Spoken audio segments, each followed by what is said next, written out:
Hello வெஸ் ஒரு அதிர்ச்சியான சம்பவத்தை தான் இந்த வீடியோல பார்ப்போம்.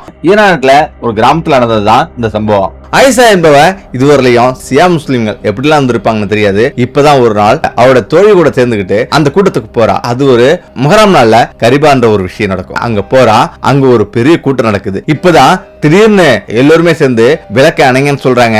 அடுத்த நிமிஷம் நடந்ததுதான் அவளை அதிர்ச்சிக்குள்ளாச்சு. சரி, நடந்தது என்னதான் அப்படின்றதுதான் இந்த வீடியோல பார்ப்போம். ஆயிஷாவோட குடும்பம் நடுத்தரமான குடும்பம். அந்த குடும்பத்துல ஆயிஷா மிகவும் நல்லா படிப்பா. அவ மெட்ரிகுலேஷன் வர நல்லா படிச்சிருக்கா. இப்ப படிச்சுட்டு அவ மேற்படிப்புக்கு முயற்சி பண்றா. அதாவது காலேஜ் படிக்கிறதுக்கு அவரோட அப்பா அம்மாவிடம் கேட்கிறா. இப்பதான் அவரோட அப்பா சொல்றாரு, நம்ம குடும்பத்துல யாருமே அதிகமா படிக்கலாமா, நம்ம ஒரு குறிப்பிட்ட அளவு தான் படிச்சிருக்கோம், அதுக்கு மேல யாரும் படிச்சது இல்ல. உன்னோட விருப்பம் இங்க இருந்து காலேஜ் தொலை தூரத்துல இருக்கு, இங்க இருந்து போய் படிக்க உனக்கு விருப்பம் இருந்தா நீ படிமா அப்படின்னும் அவர் சொல்றாரு. ஆயிஷாவும் சரிப்பா நான் போய் படிக்கிறேன் அப்படின்னும் அவங்க சொல்றாங்க. அதே போல காலேஜ்ல சீட் கிடைச்சிருது. இங்க இருந்து 4 கிலோமீட்டர் தூரத்துல ஒரு கல்லூரி இருக்கு. அந்த கல்லூரியில ஆயிஷா சேர்றா. அந்த கல்லூரின்றது அங்க புதுமையா இருக்கு. ஏன்னா ஸ்கூல்லயும் கல்லூரியிலும் நிறைய வித்தியாசம். அதே போல மொத்த முஸ்லிம்களுக்கும் சியா முஸ்லிம்களுக்கும் ஒரு வேறுபாடு இருக்கும். அவ கல்லூரிக்கு போன முதல் நாள்லயே பக்கத்து ஊரை சேர்ந்த ஒரு பெண்ணு அவளுக்கு தோழியா வரா. இவ கூட நல்லாவே பழகுவா. அந்த 2 பேருமே நல்ல ஒரு ஃப்ரெண்ட்ஸா மாறுறாங்க. அவங்களுக்கு அடுத்த பெஞ்சில தான் பாத்திமா என்ற பெண் இருக்கா. அந்த பெண்ணு மிகவும் மென்மையானவ. அவளை சந்திக்கிறதுக்கு யாருமே முயற்சி பண்ணல. அந்த பொண்ணு சியா முஸ்லிமை சேர்ந்தவ. இப்ப ஆயிஷாவோட தோழி பாத்திமாவை பார்த்து நிறைய கிண்டல் பண்ணுவான். அது மட்டும் இல்லாம பல பேரும் பல விதமா கிண்டல் பண்ணுவாங்க. இதெல்லாம் ஆயிஷாவுக்கு வெறுப்பதான் தூண்டும். ஏன் ஒரு பெண்ணை இப்படி எல்லாம் பேசுறாங்க அப்படின்னு அவன் நினைப்பா. இந்த இடத்துல பாத்திமா எல்லாத்துக்குமே அமைதியா இருப்பா. இப்ப பாத்திமா வெளில வரா. கடுமையான வெயில் அடிக்குது. இந்த இடத்துல பாத்திமா தண்ணி பாட்டில தொடர்ந்து தண்ணி குடிக்க போறா. இப்ப ஆயிஷா ஓடி எனக்கு கொஞ்சம் தண்ணி குடு, ரொம்ப தாகமா இருக்கு அப்படின்னு அவ சொல்றா. இப்பதான் ஒரு கிளாஸ் நீட்டுறா. இப்ப அவ தண்ணி ஊத்திட்டு இருக்கா. இப்ப ஆயிஷாவோட தோழி டக்குன்னு அவ கையை தட்டுறா. ஆயிஷா, உனக்கு பைத்தியம் முடிச்சிச்சா? சியா பெண்ணிடம் இருந்து இப்படி தண்ணி வாங்கி குடிக்கிறியா அப்படின்னு அவ கேக்குறா. அதுல என்ன தவறு இருக்கு அப்படின்னு ஆயிஷா கேக்குறா. அவங்க என்னெல்லாம் பண்ணுவாங்க தெரியுமா அப்படின்னு அவ சொல்றா. மேலும் மந்திரம் பண்ணி வச்சிருப்பாங்க. அது மட்டும் இல்லாம அது சுத்தம் இல்லாம இருக்கும் அப்படின்னு அதை வாங்கி குடிச்சா நீயும் சியா முஸ்லீமா மாறிடுவ அப்படின்னு அவ சொல்றா. இதை கேட்டு ஆயிஷாவுக்கு கொஞ்சம் கோபமா இருந்தாலும் கட்டுப்படுத்திப்பா. மேலும் இதை பத்தி உங்க அப்பாவுக்கு தெரிஞ்சா கோவப்படுவாரு, இதெல்லாம் குடிக்காது அப்படின்னு அவ சொல்றா. இப்ப சரி அப்படின்னு அவ பேசிக்கிட்டே வரா. மேலும் ஆயிஷாவிட்ட இப்படி சொல்றா. அதாவது அவங்க கரிபான்ற ஒரு நாள்ல அவங்க பண்ற மோசமான செயல் இதுதான். அதாவது ஆண்களும் பெண்களும் எல்லாரும் ஒண்ணு கூடுவாங்க. ஒண்ணு கூடி லைட் ஆஃப் பண்ணி மோசமான செயல்ல ஈடுபடுவாங்க அப்படின்னு அவ சொல்றா. அது மட்டும் இல்லாம அந்த இரவு ஆடு மாடு சிக்கன்லாம் எடுத்து அதை சமைச்சு அது கூட குதிரை மலத்தெல்லாம் கலந்து அவங்க சாப்பிடுவாங்க அப்படின்னு ரொம்ப கொச்சப்படுத்தி பேசுறா. ஆனா எல்லாத்துக்குமே அமைதியா ஆயிஷா போறா. ஆயிஷா வீட்டுக்கு வந்துட்டு அவருடைய அப்பாவிடம் சியா முஸ்லிமை பத்தி அவ கேக்குறா. ஆனா அவங்க அப்பாவோ மதப்பற்றுள்ளவரு, கோவப்படுறாரு. நீ சின்ன பிள்ளை, உனக்கெல்லாம் ஒண்ணும் தெரியாது, இதுக்கு மேல இதை பத்தி எதுவும் கேட்க கூடாது அப்படின்னு அவ கோபமா பேசிட்டு போயிடுறாரு. இப்ப ஆயிஷாவுக்கு இது உண்மையா பொய்யா அப்படின்னு அவ ஒரே சிந்தனையில இருக்கா. இப்ப திரும்பவும் கல்லூரிக்கு போறா. கல்லூரியில போயிட்டு இப்ப பாத்திமாவை பார்த்து பாத்திமாவிடம் அவ பேசுறா. இவ்வளவு பேசுறாள, உனக்கு கோபமா இல்லையா அப்படின்னு அவன் சொல்றாங்க. எது கோவப்படணும், இதுல ஒன்னும் கோவப்படுறது ஒண்ணும் இல்லையே அப்படின்னு அமைதியா பதில் சொல்றா. மேலும் ஆயிஷாவோட தோழி பாத்திமா உன் மேல ஏதோ மந்திரம் எழுதிட்டா, அதனாலதான் நீ அவளிடம் பேசிட்டு இருக்க அப்படின்னு அவ சொல்றா. மேலும் ஆயிஷாவோட தோழி சொல்றா, எல்லோருமே அன்றைய நாள்ல கருப்பு உடை அணிஞ்சுக்கிட்டு ரொம்ப மோசமா நடந்துப்பாங்க. அன்னைய நாள் மாதிரி மோசமான நாள் வேற நாளே கிடையாது அப்படின்னும் அவன் மோசமா பேசுறான். இப்பதான் பாத்திமா வெளில வரா. பாத்திமாவிட்ட இது போல நான் உன்னை கேள்விப்பட்டேன், அது உண்மையா அப்படின்னு அவள்கிட்ட கேக்குறா. நீ குரானை படிச்சிருக்கியா அப்படின்னு அவ கேக்குறா. நான் குரானை 5 வயசுல படிச்சு முடிச்சிட்டேன் அப்படின்னு பாத்திமா சொல்றா. இப்ப ஆயிஷா சொல்றா, குரான்ல 40 பகுதி தானே அப்படின்னு அவ கேக்குறா. பாத்திமா 40 இல்ல 30 பகுதியும் நான் பலமுறை படிச்சிருக்கேன்னு அவன் சொல்றா. இதை கேட்டு ஆயிஷாவுக்கு ஆச்சரியம் அதிகமா இருக்கு. ஏன்னா அவங்களாம் ஒழுக்கம் இல்லாதவங்க, மந்திரவாதிங்க அவளோட தோழி சொல்றப்பா. இப்ப இவளை பார்த்தா மந்திரம் வர மாதிரி தெரியல, நல்ல பொண்ணு மாதிரி தெரியுது அப்படின்னு ஆயிஷா யோசிக்கிறா. அவங்க ஒரு கடவுளை அவங்க கும்பிட மாட்டாங்க, பல கடவுளை அவங்க கும்பிடுறாங்க அப்படின்னு பல பேர் பேசிருப்பாங்க. இப்படி சின்ன வயசுலயே அந்த சியா முஸ்லிமை பத்தி பல விதமான கெட்ட எண்ணங்களை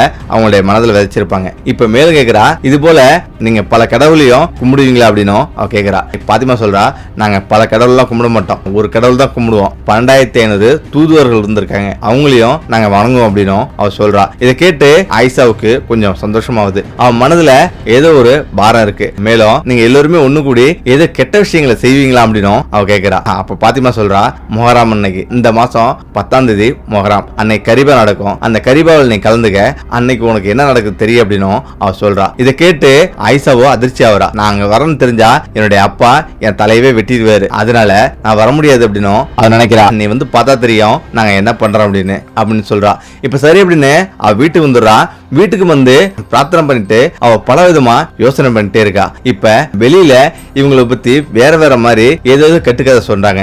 ஆனாலும் இந்த பெண்ணு பார்த்தா அந்த மாதிரி நடக்கிற மாதிரி தெரியல. இதுல ஏதோ ஒரு விஷயம் இருக்கு அப்படின்னு சியாம் முஸ்லிமை பத்தி தெரிஞ்சுக்கிறதுக்கு அவளுக்கு பலவிதமான ஆர்வம் சின்ன வயசுல இருந்து இருக்கு. ஆனா என்ன நடக்குதுன்னு கண்டுபிடிக்கணும் அப்படின்னு அவ இப்ப நினைக்கிறா. இந்த இடத்துல தான் மறுநாள் கல்லூரிக்கு போறா. கல்லூரியில பாத்திமா கேண்டீன்ல உட்கார்ந்துருக்கா. நேரா ஆயிஷா அவளிடம் போயிட்டு இது போல மொஹரம் நடக்கிற அன்னைக்கு கரிபாவில நான் கலந்துக்கலாம் இருக்கேன் அப்படின்னும் அவ சொல்றா. இப்ப பாத்திமா சிரிச்சுக்கிட்டே சந்தோஷமா கலந்துக்க, ஒரு பிரச்சனையும் இல்ல, அன்னைக்கு எல்லாமே உனக்கு புரியும் அப்படின்னும் அவ சொல்றா. மேலும் பாத்திமாட்ட கேக்குறா, இது போல அந்த கூட்டத்துல நடக்கிற பெண்களை நீங்களே கொன்னுட்டு நீங்களே அடக்கம் பண்ணுவீங்க, நல்லவங்க மாதிரி நடிப்பீங்க அப்படின்னு பல பேர் சொல்றாங்களா, உண்மையா அப்படின்னும் அவ கேக்குறா.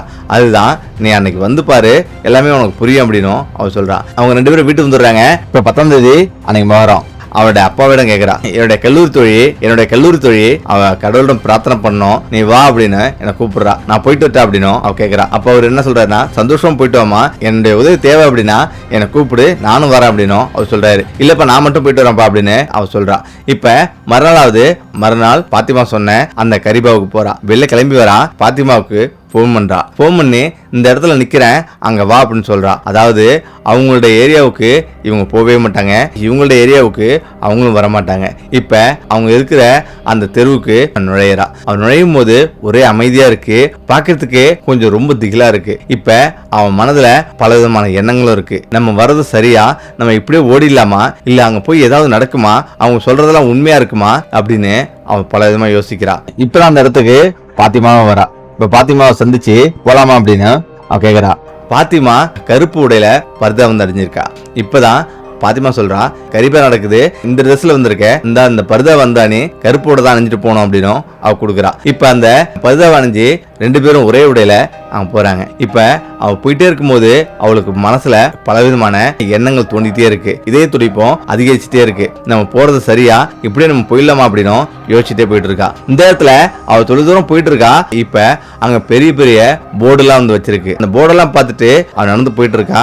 ஒரு திகிலா தான் இருக்கு. அங்குள்ள மனிதர்கள் எல்லாம் ரொம்ப அமைதியா தான் வந்திருக்காங்க. இப்ப அந்த கூட்டத்துள்ள நுழையிறா. பெரிய ஒரு மண்டபம், பெரிய ஒரு மகால் மாதிரி இருக்கு. அந்த மண்டபத்துல நுழையிறா. பல பெண்கள் கூட்டமா இருக்கிறாங்க, அதே போல ஆண்களும் கூட்டமா இருக்கிறாங்க. இப்ப பாத்திமா அவளுடைய தோழியிடம் ஆயிஷாவை அறிமுகப்படுத்திட்டு எல்லோருமே அமைதியா வந்து உட்கார்ந்துருக்காங்க. அந்த கூட்டத்தை பாக்குறாங்க. கூட்டம் முழுவதுமே எல்லோருமே கருப்போட அணிஞ்சிருக்காங்க. பாக்குறதுக்கு கொஞ்சம் பயங்கரமா இருக்கு. இப்ப அவளுக்கு ஒரு திகிலாவும் இருக்கு. அடுத்து என்ன நடக்குமோ அப்படின்னு அவன் இருந்து யோசிச்சுட்டே இருக்கிறா. ஏன்னா அவ சின்ன வயசுல இருந்து இந்த கூட்டத்தை பத்தி பல விதமா அவங்க சொல்லிருக்காங்க. இதெல்லாம் நடக்கும், இப்படிலாம் நடக்கும், இவ்வளவு மோசமா நடந்துப்பாங்க அப்படின்னு எல்லாமே சொல்லிருப்பாங்க. இப்பதான் கூட்டம் ஆரம்பிக்குது. இப்போ ஒரு தலைவர் வந்து பேசுறாரு. இப்ப அவருதான் மத போதகர். அனைத்து லைட்டையும் அனைத்து விளக்கையும் அணைங்க அப்படின்னும் அவர் சொல்றாரு. இப்ப ஆயிஷாவுக்கு இதே துடிப்பு வேகமாவது, ஏதோ ஒண்ணு நடக்க போறதா அவன் நினைக்கிறா. ஆனாலும் விளக்கு அணைஞ்ச பிறகு எல்லாருமே ஒரு நிமிஷம் அமைதியா இருக்கிறாங்க. இப்பதான் அந்த பேச்சாளர் வந்து பேச ஆரம்பிக்கிறாரு. அதாவது நம்முடைய மிகப்பெரிய தியாகி இன்றைய நாள் சுடுமணல்ல அவருடைய மக்களை காப்பாத்துறதுக்காக 100க்கும் மேற்பட்ட அம்புகளை தன்னுடைய உடம்புல ஏந்திக்கிட்டாரு. மிகப்பெரிய எதிரி கூட்டம் நம்ம மக்களை தாக்கிறதுக்காக வேகமா வந்துட்டு இருந்தது. அனைத்து மக்களையும் அவர் தனியா நின்று சமாளிச்சாரு. ஆயிரக்கணக்கான எதிரிங்க வந்துருந்தாங்க. ஆனா வெறும் 40 பேர் அவங்களை எதிர்த்து நமது தியாகி சண்டையிட்டாரு. அதே போல அவரு கீழே விழுந்த பிறகும் அவர் மேல 100 வெட்டு வாள்வெட்டு விழுந்தது. ஆனாலும் அவருடைய மக்கள் அனைவரையும் காப்பாற்றுறவர்களையும் அவருக்கு உயிரே போல. அனைத்து மக்களையும் காப்பாத்திட்டு அங்குள்ள அத்தனை வீரர்களையும் வெட்டி வீழ்த்தினாரு. ஆனாலும் அவருக்கு 100க்கும் மேற்பட்ட வெட்டு விழுந்தால கடைசி மனிதரை சாவடிக்கிறவர்களையும் அவர் சாவல. அப்பதான் அவர் கீழே விழுறாரு. இப்ப விழுந்த பிறகு அவரோட உயிர் பிரிஞ்சு போகுது. இப்ப அங்க உள்ள மக்கள் அனைவருமே அழுகுறாங்க. ஆனாலும் அவருடைய மனைவிக்கு தெரியாது அங்க நடந்தது என்னான்ட்டு. இப்ப அவரை வச்சு இப்ப எரிக்கிறதுக்கு எல்லாமே ரெடி ஆயிட்டு இருக்காங்க. இப்பதான் அவருடைய மனைவி அங்க வராங்க. இப்ப அங்க வந்து பாக்குறாங்க, யாரோ எரிய விடுறாங்க அப்படின்னு பார்த்துட்டு நிக்கிறாங்க. ஆனாலும் அவருடைய அணிகலன் உடை எல்லாமே கீழே அடுக்கி வைக்கிறது. இதை பார்த்துட்டு அவ கதறி அழுகுறா. தன்னுடைய கணவன் தான் வந்து இறந்தது அப்படின்றத அவ புரிஞ்சுக்கிறா. இந்த இடத்துல தான் அவருடைய மனைவியும் அந்த இடத்துல வந்து இறந்துடுறாங்க. அவருடைய பிள்ளைகள் தான் நம்ம நாட்டை பாதுகாத்தது. அந்த நாள் தான் இந்த நாளை அவங்களுக்காக நம்ம ஜெபிப்போம் அப்படின்னு பிரார்த்தனை பண்ணுவோம் அப்படின்னு ஒரு நிமிஷம் எல்லோருமே பிரார்த்தனை பண்றாங்க. இப்ப விளக்கம் எரியப்படுது. இப்ப இதை நினைச்சு இதுதான் இவ்வளவு நாள் நடக்குது அப்படின்னு ஆயிஷா அதிர்ச்சியில கண்கள்ல இருந்து கண்ணீர் வழியுது. இப்ப அந்த இடத்துக்கு வெளில வராங்க. வெளில வந்து பாத்திமாவிடம் ஆயிஷா அழுகுறா. பாத்திமா, நான் ரொம்ப தப்பா நினைச்சிட்டேன். வெளியில பேசுறது ஒண்ணு, ஆனா அங்க நடக்கிறது ஒண்ணு. உங்களை பத்தி எவ்வளவு பெரிய கற்பனைகளை வெளியில வந்து சொல்லிட்டு இருக்காங்க பாருங்க. அவங்க சொல்றதுக்கும் இங்க நடக்கிறதுக்கும் எந்த ஒரு சம்பந்தமும் இல்ல. வீணா வதந்திய பரப்பி உங்க மேல வெறுப்பு உமிழ்றாங்க. உண்மையிலேயே ஒரு சிறந்த மனப்பான்மை உள்ளவங்க நீங்க தான் அப்படின்னும் அவ வந்து சொல்லிட்டு அழுகுறா. இப்ப பாத்திமாவிடம் விடை பெற்று அவ வீட்டுக்கு கிளம்புறா. ஓகே, நம்மள இந்த வீடியோ பிரச்சனை மீண்டும் சந்திப்போம். நன்றி, வணக்கம்.